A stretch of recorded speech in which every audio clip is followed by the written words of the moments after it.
কনিষ্ঠা আর বুড়ো আঙুল দিয়ে হাত, হ্যাঁ, আর তর্জনী দিয়ে মাথা। হ্যাঁ, আমি একটা দুটো আঙুলও ব্যবহার করতে পারে তর্জনীর সাথে।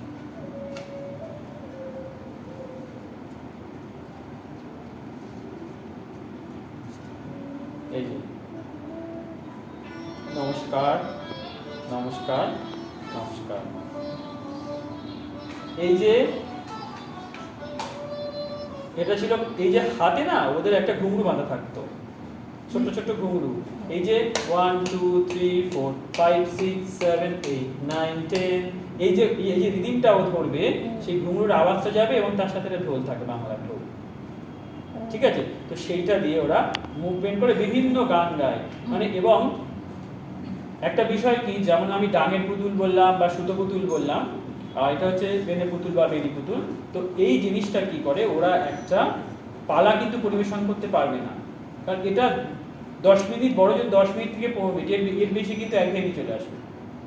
কিন্তু আমাদের ডাঙের পুতুলে কি হয়, সেখানে পার্টিকুলার একটা করে ক্যারেক্টার থাকে। ধরুন আমি একটা মহাভারতের কোনো একটা টপিক নিয়ে কাজ করব, সেখানে যে কটা ক্যারেক্টার, সেই কটাই পুতুল আপনাকে বানাতে হবে। সেই কটা ক্যারেক্টার বানালে সেই কজন পাপেটিয়ার লাগবে। আবার ধরুন আমরা যারা, আমি মূলত ডাঙের পুতুল চর্চা করি, তার সাথে বেনি পুতুলও করি, সব রকম করি মিলিয়ে মিশিয়ে।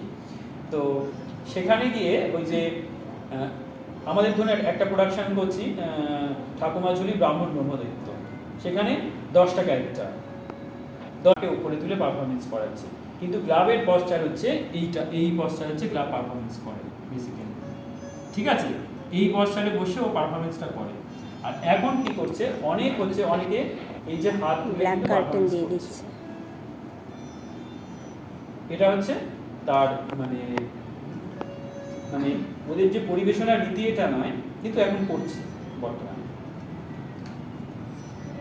আপনার 3 দিন সময় লাগবে, কারণ এর হচ্ছে রোদে শুকাতে হবে, তারপরে এটাকে সুন্দর করে মসৃণ করতে হবে, তারপর রং করতে হবে, অনেক কিছু ব্যাপার আছে এর মধ্যে। কিন্তু আমাদের সময় 2 ডেজ, তাও 4 ঘন্টা করে 8 ঘন্টা আমরা পাচ্ছি।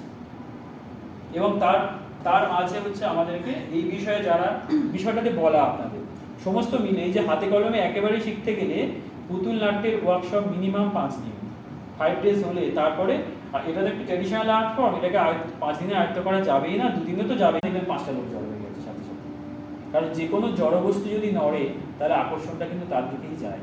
পুতুল জড়ো কিন্তু আমাদের সবাই জানি যে ও কিন্তু কিছু করতে পারবে না, কিন্তু যখন একটা কৌশলে আমরা সেটাকে জীবন্ত করব, তখন কিন্তু কয়েকজন মানুষ সেখানে দাঁড়িয়ে যাবে।